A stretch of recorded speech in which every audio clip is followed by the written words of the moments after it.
Hello everyone. Today we have a new topic. This week we are going to study theory of production and costs. Today we are going to cover short-run costs in this lecture, and after this we are going to move towards the long run, production theory in the long run and how it affects cost curves in the long run when we are considering a different time period. This is the study plan for today. So first of all, we will discuss production function, inputs and outputs, factors of production and the output which we are able to produce, and the formula called production function which combines these two concepts together. Then we'll proceed to the main part of the lecture, different types of costs. We will cover fixed and variable costs, total costs, average, marginal costs. We will learn the formulas for all these costs, and we will learn how individual cost curves look in the short run. You will need to be able to identify cost curves from a graph. You will need to be able to label them. You need to be able to recognize the shape. And this is important both for economists, managers, accountants, because graphical analysis of the costs is a very important skill, and you are going to come back to these ideas quite a lot of times in different modules as well, including accountancy degrees. And also we're going to study the law of diminishing returns, how exactly it is linked to the production constraint in the short run. And next time we will proceed to long run, as I mentioned. We will also study different shapes for long run cost curves and economy of scale. So this will be quite a lot of material to cover. So let's move straight to this information. So first of all, we will need to distinguish between inputs and outputs. And generally, we are trying to look at the firm, how exactly a firm will combine different factors of production and what output it will be able to produce using this combination of factors.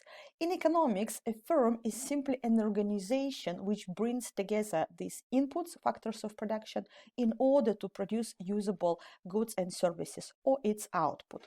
There are four main factors of production in economics which we usually consider. This includes capital, land, labor, and entrepreneurship. It's a special intellectual ability or a skill which allows a businessman, entrepreneur, to combine all other factors together in order to create profitable business, in order to start producing some goods and services which will be valued by the market. And the firm is simply some organization, some method of combining these inputs or factors of production in order to produce goods and services. So output is simply goods and services produced by the organization, by the business, in order to sell them profitably in the market. Apart from output, a firm also produces externalities, which are some additional effects which were not initially intended. They can be both positive and negative. But the best example of externalities would be pollution. When a company organizes production process, it usually does so in order to produce some output, some products which it will be able to sell. It doesn't plan to generate pollution. Nevertheless, it happens as a byproduct of the production process. Some of the externalities can be positive. For example, a company builds a road in order to enable to transport its goods and services to its consumers, and other local residents will be able to use this road for their own purposes, and they benefit from it. Also, they haven't paid for it. So the company can also produce something which can be both desirable and undesirable as a byproduct of their main production process.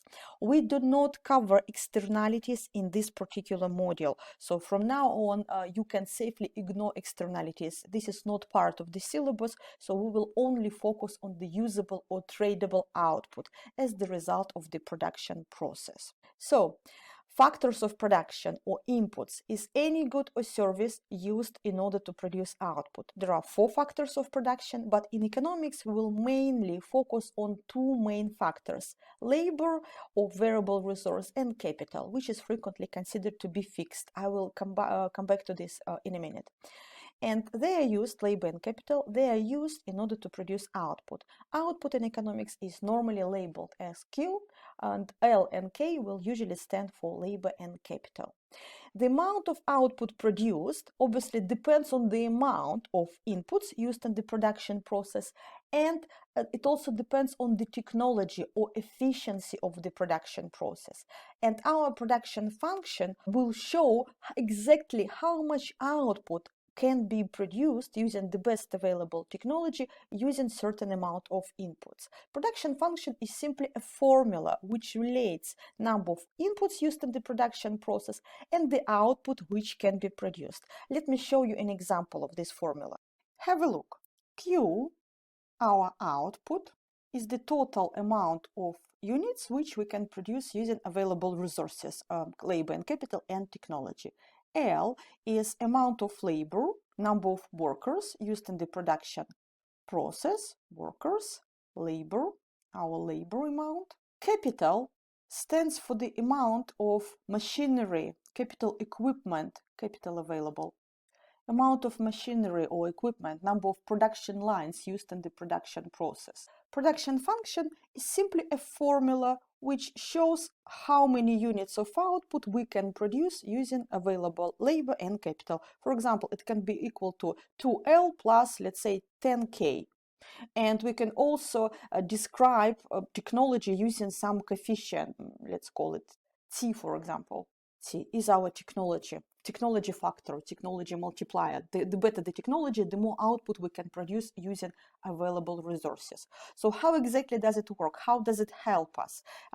Let's imagine that we have, let's say, 10 workers. Amount of labor which we have available is 10 workers. Amount of capital is equal to 2. We have 2 machines available. And technology factor is, let's say, 5. We can describe our technology by a factor of 5, whatever it means. This implies that the maximum amount which we can produce, maximum amount, if our production function is described by this formula, will be equal to 5 as a factor, technological factor.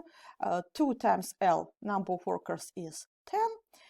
Amount of capital is equal to 2 machines, so 2L plus 10K, right? Which will be equal to 5 times 20 plus 20, 5 times 40, 200 units. This is the maximum amount which we can produce. And if we are told that the actual output in the current period is equal to 180 units, for example, we can compare this with the maximum amount which we can produce, and we can see that there is some inefficiency. So there is some output lost in our production process. Our production function allows us to produce this many units, but we've only managed to produce 180 so far. So there is some inefficiency, some losses in our production process. Production function can be shown graphically, and if we sketch a little graph, it will look like that. It shows the relationship between output which we can produce as a function of the variable resource used in the production process. We will come back to this graph a little bit later in lecture when I will describe the law of diminishing returns.